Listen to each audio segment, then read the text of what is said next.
Doctor BR Ambedkar జిల్లా కొత్తపేట మండల పరిధిలోని ఈతకోట గ్రామంలో జాతీయ రహదారి చెంతనే కొలువై ఉన్న శ్రీ కనకదుర్గమ్మ వారి ఆలయంలో శ్రావణ మాసం శ్రావణ శుక్రవారం ఆలయ అర్చకులు కండవల్లి శ్రీనివాసాచార్యులు ప్రత్యేక పూజలు నిర్వహించారు. నారాయణాచార్యులు అమ్మవార్లకు ప్రత్యేక పూజలు నిర్వహించి శ్రావణ మాసంలో 4వ వారం కావడంతో ముత్తైదువులతో సామూహిక వరలక్ష్మి వ్రతాలను నిర్వహించారు. వారికి ఆలయ కమిటీ ఆధ్వర్యంలో సుమారు 16 రకాల పూజా సామగ్రిని అందజేశారు.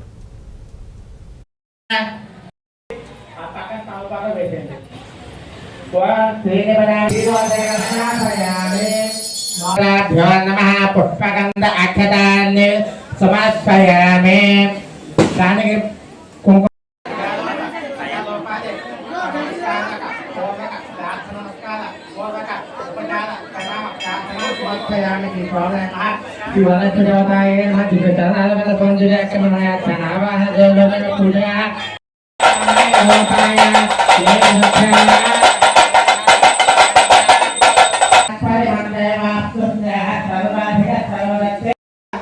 పూజ